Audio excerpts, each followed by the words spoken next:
O entrevistado do Carteira de Milhões de hoje é um empresário bilionário, conhecido por ser um dos tubarões investidores do programa Shark Tank Brasil e presidente do conselho do grupo SMZTO, que é um fundo de investimentos especializado em franquias com participações em diversas empresas.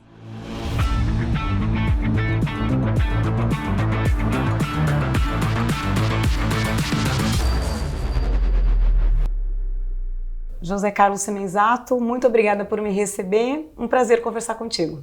Obrigado, Giovana. O prazer é meu. Espero que a gente consiga desenvolver um papo bacana aqui, que fique uma mensagem importante para os telespectadores aí. Quando você aprendeu a lidar bem com o dinheiro? Interessante essa sua pergunta, porque foi bem cedo. Eu descobri que com o trabalho, a história minha é bastante conhecida, mas eu venho de uma família muito humilde. Minha mãe era dona de casa, meu pai era pedreiro à época. Eu, com 12 anos de idade, começo a vender coxinhas pela cidade de Lins. E eu descobri que eu me tornei muito rapidamente o melhor vendedor de coxinha que Lins teve. E foi muito interessante porque em 8 meses de trabalho, a minha mãe conseguiu juntar dinheiro para comprar um Fusquinha 1962. Isso foi uma simbologia muito importante para mim. Primeiro, porque eu sonhava muito antes desse momento e durante. Eu acordava sempre às 5h30 da manhã e ficava construindo cenários gigantescos, de tudo que você possa imaginar. Aquisições, jatos, coisas assim. Até parece que era muito financeira, mas não era. No final do dia, o dinheiro sempre veio para mim de uma forma muito natural e como fruto de algo muito relevante que eu faço. O dinheiro nunca esteve em primeiro lugar, mas com 12 anos de idade eu aprendi que o fruto do trabalho é muito nobre e traz dinheiro por consequência. Depois, com 15, copiador de Xerox, me tornei programador, analista, fiz o maior MBA da escola da vida, desenvolvendo softwares e sistemas para as empresas. Então, essa é a primeira etapa da minha vida, que eu chamaria aqui de 10 anos de preparação. Foram dos 12, 13 até os 23 anos. Eu termino com 23 anos o meu primeiro ciclo de capacitação, onde eu aprendi muito a lidar com o dinheiro. E o que tem na sua carteira de investimentos? Pois é, aqui a gente divide isso eu diria, no tempo, né? Qual foi o meu primeiro investimento que eu quis fazer na minha vida? Construir uma empresa que pudesse mudar a vida das pessoas. E ao longo da jornada foram mais de 4 milhões de jovens colocados no mercado de trabalho. Por óbvio, isso trouxe uma recompensa em dinheiro gigante. E aqui eu falo de anos em que eu começo a ter rentabilidades a valores de 2.000, estamos falando de 2.000, são 24 anos atrás, de R$1 milhão por mês em lucratividade. Mas quando você olha para aquele dinheiro e para o momento do que ele representava, ele era primeiro convertido em construir um patrimônio pessoal. Você ter a melhor casa para morar, o melhor carro, conforto para a família. Então eu fui construir a casa dos meus pais, eu fui construir a casa para a família da minha esposa. E aqui assim, de uma forma geral, todos muito bem. Foi a minha primeira etapa de investimentos. No segundo momento, as reservas e aquilo que começa a ser excedente de lucro, eu comecei a pensar, e foi em 2003 isso, já estou dando um salto aqui de 91 para 2003. Foi quando então eu invisto e monto minha segunda empresa, que viria a ser o Instituto Embeleze, em sociedade com a indústria de cosméticos Embeleze no Brasil.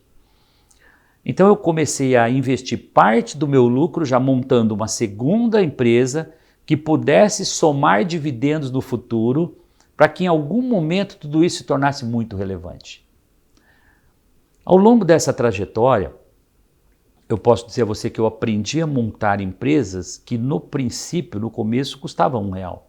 Mas ao longo da jornada, a receita ia sendo reinvestida, todo o lucro sendo reinvestido no próprio negócio, contratando as melhores propagandas possíveis, contratando o melhor time possível de gestão, né? Então não houve ganhos substanciais até 2008. Então quando você olha uma jornada que começou capacitação e preparação dos 12, 13 aos 23, Com 23 eu fundo a empresa, estamos falando aqui de mais ou menos 1991, eu vou até 2008, 2010, quando efetivamente eu vendo a minha primeira empresa por algo como o valor de hoje 300 milhões de reais, valores da época 200 milhões de reais, vendi a Microlins e falei, e agora, o que eu vou fazer? 43 anos de idade, 100 milhões líquido na conta, foi aquilo que eu contabilizei, paguei o que devia, fiz a rescisão, enfim, eu tinha sócio, tinha o Fundo Pátria como sócio na época, então cada um pegou sua cota à parte ali e seguiu a vida. Era 2010 e eu tinha então 100 milhões de reais na conta. Eu comecei a fazer algumas contas, eu sempre soube lidar muito bem com o dinheiro. Por quantos anos 100 milhões aplicado, fiz lá, deve ter feito a conta de rendimento, né? Hoje temos aí 10%, 12% ao ano de rendimento, com dinheiro desse aplicado. Trouxe para o valor, para a época, poderia estar 13, 14 talvez, não vou me recordar bem. Mas eu fiz uma conta e falei, para eu manter o padrão de vida que eu quero, então jato, morar bem, dar um padrão de qualidade de vida para a família, essa conta não vai fechar, daqui 10, 15 anos eu não sei se eu vou ter dinheiro mais. Pode ser que eu vou comer a rentabilidade, o dinheiro que é a correção monetária do dinheiro e vou me apropriar de parte do capital e talvez daqui 15, 20 anos acabou meu dinheiro. E eu tomo a decisão talvez mais importante, pegar aqueles 100 milhões e colocar no game de novo. Então, vamos para o game. 2010 eu fundo a SMZTO Hold Franquias com o objetivo de usar toda a minha experiência com Microlins e com o Instituto Embeleze em novas aquisições de empresas e que elas pudessem ao longo do tempo me trazer muito mais ativos e por consequência muito mais dividendos, né? E hoje, 14 anos depois, né, fazendo dessa história longa, curtinha, são 14 investidas, 14 ou 15 investidas hoje no portfólio. A gente faturou o ano passado, 2023, aproximadamente pouco mais de 8 bilhões de sellout em todas as nossas mais de 5 mil franquias no mercado. Então hoje eu te respondo claramente, eu ainda tenho a maior parte dos meus ativos investidos em ativos que a gente chama aqui, podemos chamar de intangíveis, que são os ativos empresariais, né? Então o que o empresário maduro, depois que ele tem, como eu, 30 anos empreendendo, mais de 30 anos empreendendo, ele precisa entender que cada evento de liquidez que ele faz, ele coloca no mínimo 10% do que ele lucrou e vai para a conta reserva, que é uma conta que a gente chama aqui, é a minha aposentadoria. Se amanhã todos os negócios derem tudo errado, eu tenho um porto seguro aqui do lado e preferencialmente parte você investe aqui no Brasil em real e parte você dolariza. Eu vivo exatamente esse ciclo em que todos os meus eventos de liquidez de alguns anos para cá, eu pego 10% desse valor líquido e invisto em um ativo líquido. Esse ativo líquido pode ser imobiliário, esse ativo líquido pode ser renda fixa, esse ativo líquido pode ser qualquer outro tipo de fundo que você, se amanhã você falar, eu preciso sacar 10% ou 20% ou 50% para qualquer eventualidade, de um dia para o outro você simplesmente faz o saque. Sim. Né? Liquidez. Isso é importante, porque os ativos empresariais nem sempre são líquidos. Não é todo dia que você acorda e fala, quero vender essa empresa e vai aparecer 10 compradores. Não é verdade. E qual que é a sua regra de ouro quando o assunto é investimentos? Olha, como eu sempre, de novo, voltando, né, por não ser um maior especialista, eu gosto muito de renda fixa. Por quê? Eu já tomo todos os riscos possíveis e imaginários no ativo empresarial. Que, como a gente falou várias vezes aqui, ele hoje vale 10, amanhã pode valer 2. Então eu vou buscar realmente renda fixa lá fora, que hoje está na faixa aí de 5, 6, às vezes 7%. Isso é algo incomum, porque nós sempre tivemos juros negativos, Estados Unidos, Europa. Então quando você tem uma atratividade valorizando em dólar, não há o que pensar. Como é que você vai comprar ação de empresas que você não é um especialista em comprar e vender ações? Ah, mas o fundo cuida disso, ele sabe quais são as melhores opções de ações para se investir no mercado. Ok, mas para mim não é trivial. Nos momentos melhores de 14% de renda fixa aqui no Brasil, eu sempre estive com as minhas reservas 100% em renda fixa. E agora, quando nós tivemos uma virada importante, que foi o momento do desmonte dos fundos no Brasil, para migrarem para a renda fixa, eu fui um dos primeiros a apertar o meu botão, desmontar o meu fundo de renda variável e voltar a surfar a onda da renda fixa. Então, de novo, eu não sou especialista em fabricar dinheiro aplicando dinheiro.